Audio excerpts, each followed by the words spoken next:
Today, I want to talk about self-deceit. And I will start from, let's say, this little boy that is raised, like most of us, by abusive parents or unconscious parents or emotionally disturbed parents or whatever you want to call it. Um, so the way that gets set in is through repetitions of some stimulus that is brought about in the child's life. So the child learns very early on that if he is being hardworking, joyous, um, I don't know, if he lies about what he likes, if he pretends to be a certain way, if he pretends to enjoy certain things, his mommy and daddy will love him. And anything or most of what he really is, what he really likes, um, how his hmm, his integrity as a human is not received well by his parents. His inner being, his inner knowing is threatening to the parent who, at their turn, they threaten the child for being himself. He will, let's say, construct this persona, let's call them SD, um, who who is starting to lie to themselves that he is a certain way. Okay, so this becomes again his identity, right? This really becomes his identity, and he calls this identity me. And so when somebody comes in, let's put this in green, and says, yeah, I validate your self-defeating patterns. Your self-defeating persona is something that I like, okay? It is something that I can engage with. It is something that I love. It is something that resonates with me. They will feel good. Except that both these people, in the bigger scheme of things, they will create the same chaos, the same dynamics of self-defeating and not defeating, self-deceiving. I'm sorry if I said defeat, it's more or less the same thing, but it's important that you understand that this is about deceiving. This is about being something other than you are. So these people will create the same patterns, the same dynamics, because they are both deceiving themselves and the other, and it is like a marriage made in hell, basically, right? Now, let's take this other person right here who comes and they try to pierce through the deceiving of this individual here, and they try to show some type of truth. Hey, you are doing this, you are being this, you are being this and the other, exactly what has been pointed here. And it will feel like, hey, you are hurting me, you are not letting me be myself, except that that this person doesn't see that the myself, the me that he's talking about, is just a bunch of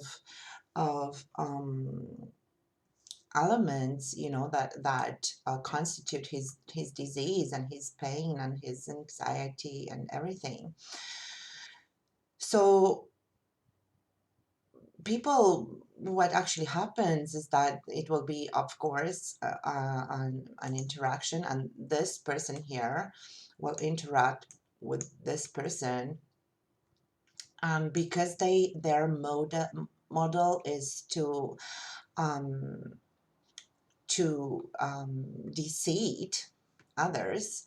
They will project it outwards and they'll say, you are deceiving me, or I am going to try and show you my reality, the deceiving reality, and I'm going to try to convince you that what I see is the truth. So even though this other person sees the world without deceit, this first individual here, they will try to convince the other about how what is essentially unreal and a lie, that this is the reality. And this is going to be an impossible endeavor. They are not going to be able to produce any um,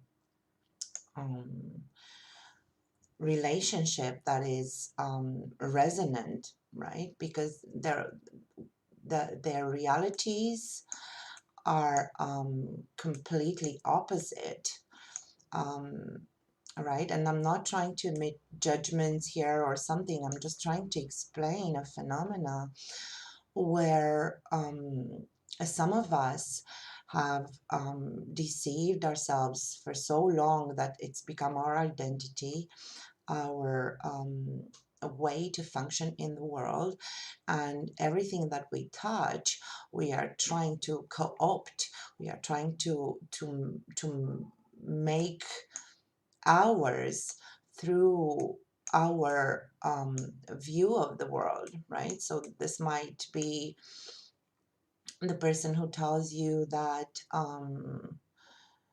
something is black, when in fact you here can see very clearly that it's white.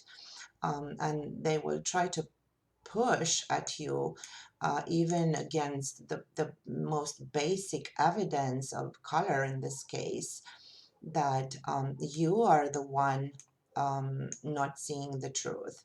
They will try to convince you how your world is not real.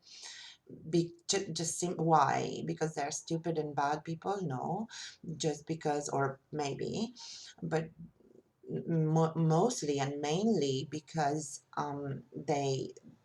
they are so enmeshed in their identity. They are so scared and so vulnerable, um, to look into themselves and see what's there, that there's no way in hell that they can say about themselves something that is out of their accepted identity. So basically, they cannot acknowledge, they cannot admit that, yeah, there's something wrong with me. I'm doing something that is not fruitful, not productive or something. I cannot see that about myself, because seeing that about myself will mean that there's a breach in my identity that I simply cannot withstand. I cannot um, go into that frame of mind where I've been operating from this delusion my entire life. That would mean that I collapse, that I go into depression, that I have no way out of that. And so I prefer to perpetuate this with whomever might be willing to dance this dance with me. And remove this person from my life, because they simply refuse to go into this hellish endeavor with me, right?